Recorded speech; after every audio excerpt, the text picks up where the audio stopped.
Listen carefully and answer questions 1 to 5.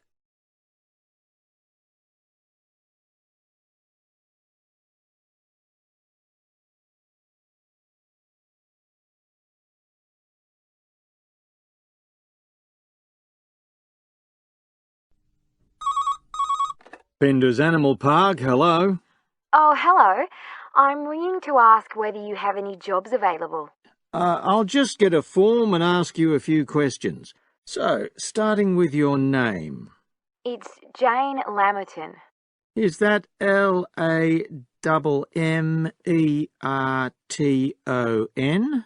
There's only one M in it. Oh, right. And your address? It's 42 West Lane. Right. And is that in Exeter? Yes. OK. And can you give me your mobile phone number? 07792 430 921. Now, the next thing is, when are you available to start work? I finish college on the 8th of June. That's in 3 weeks' time. But I can't start work till the 11th. Do you have any particular kind of work in mind? Well, I'd do anything. And I have worked as an assistant animal keeper before, when I was still at school. But I'm studying at a catering college now, and I'd really like to get some experience as an assistant cook, if possible. Right. So that's your first choice. Have you done that kind of job before? No, but I've helped my aunt sometimes. She runs a cafe in Exeter. Would you say you've got any relevant skills, then? Well, I'm used to using the kind of equipment you usually find in a kitchen. Before you hear the rest of the conversation, you have some time to look at questions 6 to 10. OK. And I know you're still studying, but do you already have any qualifications related to that kind of work? A hygiene qualification, for example? I haven't, no. But I've got a certificate in food handling. I did it before I decided to become a full-time student. Fine. OK. That means you wouldn't need any specific training if you did get the kind of work you wanted. But you'd have to do a short course on first aid. Well, that's about it, really. Oh, just one last thing. Can you give me the name of someone who would give you a reference? You can put Dr. Ruth Price. She's my college tutor. We'd probably contact her by phone. Do you happen to know her number? 0208 685 114. Good. Is there anything else? Just one thing. I suffer from a particular type of colour blindness, and sometimes employers have to make special arrangements for that. OK. I'll make a note of that. That is the end of Section 1. Now turn to Section 2. First, you have some time to look at questions 11 to 15.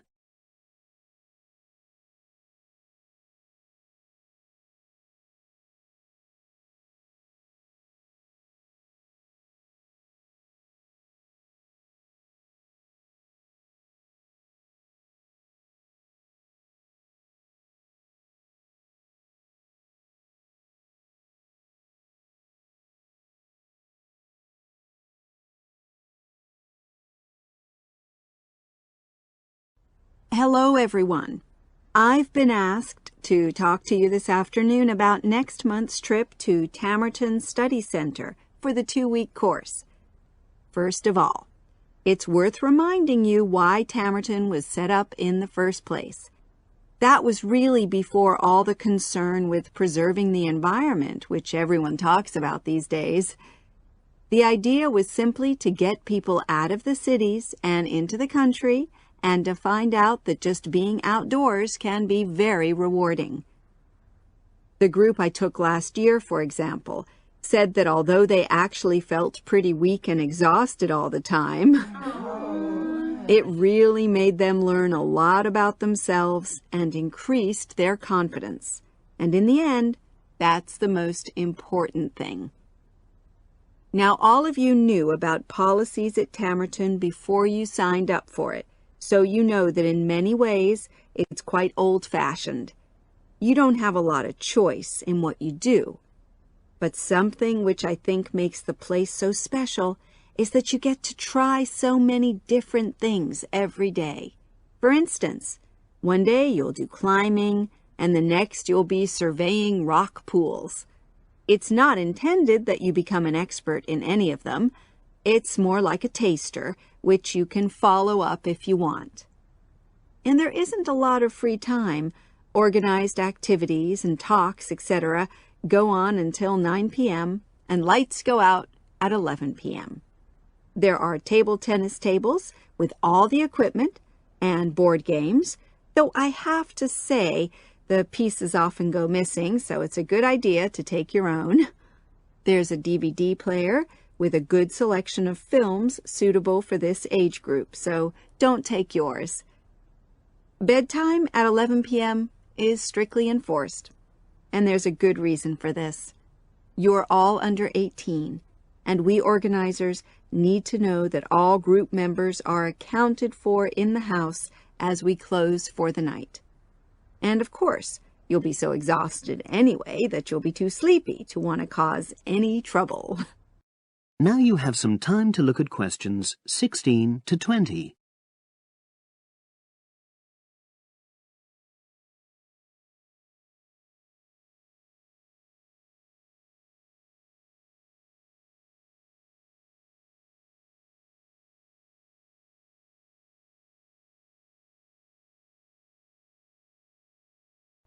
So in this last part of my talk, I'm going to explain what objects you should take with you to the center, what you can take if you want, and also, very importantly, what you cannot take. Several of you came up to me before this talk and asked whether you can take things like kettles or hair dryers. The answer is there are plenty of these electrical appliances available in the center, and they are of the proper voltage and are checked regularly. Yours may not be, so the rules at Tamerton say you can't bring them into the center because it's considered a fire risk. Remember, it's a very old house. Now another question was about cell phones. Although you definitely can't have them on during inside talks, you equally definitely need them when you're out on exercises. So they're a must, I'm afraid. Anybody who wishes to talk to me about borrowing a phone for the fortnight, please see me after this talk. Now, the weather's heating up at the moment, and you'll be outdoors a great deal. If you wear proper clothing, especially a hat, sun cream is optional. Also, they sell high-factor cream in the shop, so you don't have to take any of your own unless there's a special kind you use. Now, there's a special note about things like deodorants, which come in aerosol cans. I need to tell you that these are banned in the center because apparently they have the habit of setting off the fire alarms. If you want to take an aerosol can, you'll actually be at risk of being told to leave. And finally, people have been asking about whether they need to take towels. Well, the center does provide 1 towel per guest, which you're required to wash yourself. If you're happy with that, then don't bring another. If not, take one of your own. Just remember how much outdoor exercise you'll be doing and how dirty and wet you'll be getting. That is the end of section 2. Now turn to section 3. Before you listen, you have some time to look at questions 21 to 25.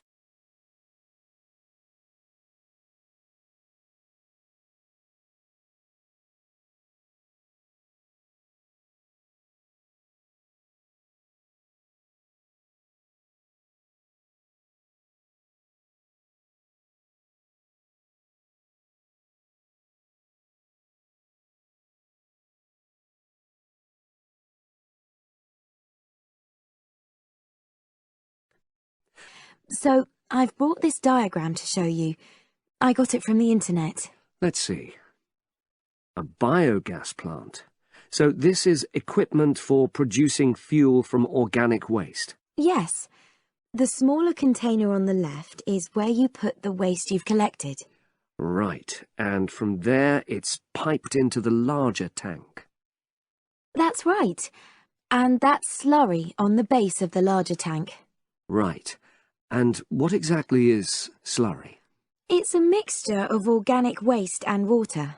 So is that pipe at the bottom where the water comes in? Yes, it is. As the slurry mixture digests, it produces gas, and that rises to the top of the dome. Then, when it's needed, it can be piped off for use as fuel in homes or factories. It's very simple. I suppose there's some kind of safety valve to prevent pressure build-up? That's the overflow tank. That container on the right. As the slurry expands, some of it flows into that, and then once some of the gas has been piped off, the slurry level goes down again, and the overflow tank empties again. I see. Before you listen to the rest of the conversation, you have some time to look at questions 26 to 30.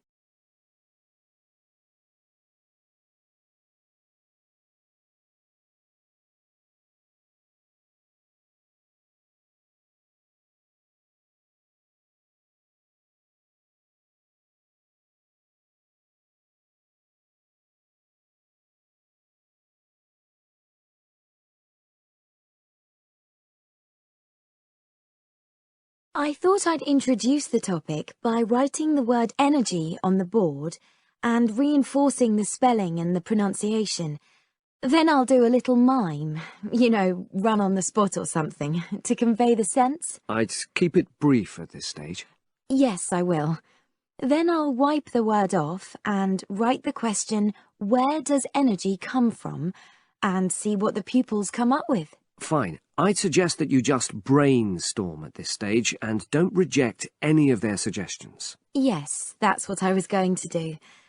Then I've produced a set of simple statements like, energy makes cars move along the road, and energy makes our bodies grow. There are 8 altogether. Are you going to give them out as a handout, or write them up on the board? First, I'll put them up on the board, and then I'll read them out loud. And I'll get the pupils to copy them out in their notebooks. I'll also ask them to think up one more similar statement by themselves and add it to the list. Good idea.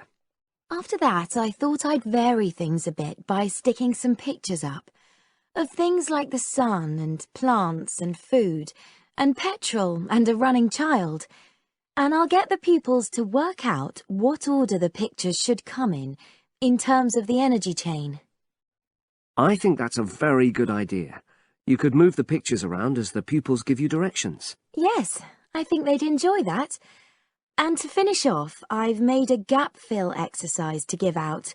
They'll be doing that individually, and while they're writing, I'll walk round and check their work. Good.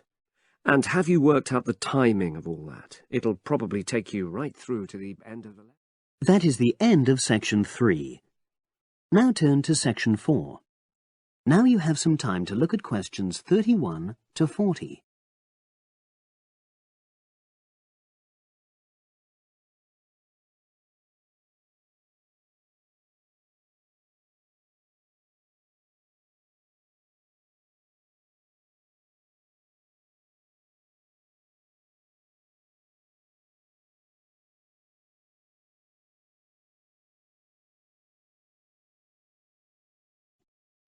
In my talk today, I'll be exploring the idea of artificial gills. Starting with the background. As everyone knows, all living creatures need oxygen to live. Mammals take in oxygen from the atmosphere by using their lungs, and fishes take oxygen from water by means of their gills, which of course in most fishes are located either side of their head. But human beings have always dreamt of being able to swim underwater like the fishes, breathing without the help of oxygen tanks. I don't know whether any of you have done any scuba diving, but it's a real pain having to use all that equipment. You need special training, and it's generally agreed that tanks are too heavy and big to enable most people to move and work comfortably underwater. So scientists are trying a different tack. Rather than humans carrying an oxygen supply as they go underwater, wouldn't it be possible to extract oxygen in situ, that is, directly from the water while swimming? In the 1960s, the famous underwater explorer Jacques Cousteau, for example, predicted that one day surgery could be used to equip humans with gills. He believed our lungs could be bypassed and we would learn to live underwater just as naturally as we live on land. But of course, most of us would prefer not to go to such extremes. I've been looking at some fairly simple technologies developed to extract oxygen from water, ways to produce a simple, practical artificial gill enabling humans to live and breathe in water without harm. Now, how scientists and inventors went about this was to look at the way different animals handled this. Fairly obviously, they looked at the way fishes breathe, but also how they move down and float up to the surface using inflatable sacs called swim bladders. Scientists also looked at animals without gills, which use bubbles of air underwater, notably beetles. These insects contrive to stay underwater for long periods by breathing from this bubble which they hold under their wing cases. By looking at these animal adaptations, inventors began to come up with their own artificial gills. Now, making a crude gill is actually rather easy, more straightforward than you would think. You take a watertight box, which is made of a material which is permeable to gas, that is, it allows it to pass through inwards and outwards. You then fill this with air, fix it to the diver's face, and go down underwater.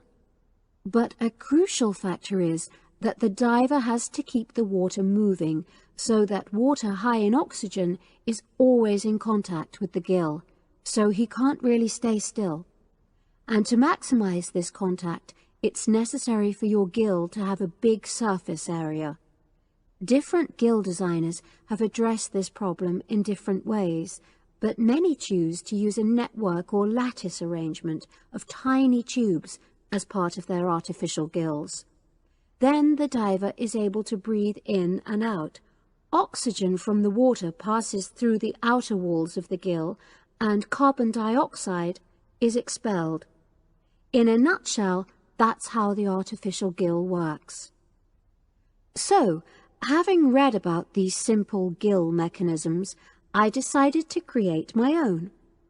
I followed the procedure I've just described, and it worked pretty well when I tried it out in the swimming pool. I lasted underwater for nearly 40 minutes. However, I've read about other people breathing through their gill for several hours. So the basic idea works well, but the real limitation is that these simple gills don't work as the diver descends to any great depth, because the pressure builds and a whole different set of problems are caused by that. Research is being done into how these problems might be overcome, but that's another story, which has to be a subject of another talk. Despite this serious limitation, many people have high hopes for the artificial gill, and they think it might have applications beyond simply enabling an individual to stay underwater for a length of time. For example, the same technology might be used to provide oxygen for submarines, enabling them to stay submerged for months on end without resorting to potentially dangerous technologies such as nuclear power. Another idea is to use oxygen derived from the water as energy for fuel cells. These could power machinery underwater, such as robotic devices. So, in my view, this is an area of technology with great potential. Now, if anyone has any questions, I'd be happy to answer. Yes, lady.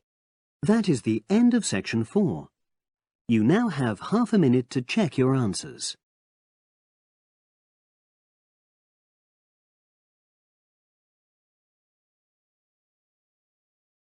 That is the end of the listening test. You now have 10 minutes to transfer your answers to the separate answer sheet.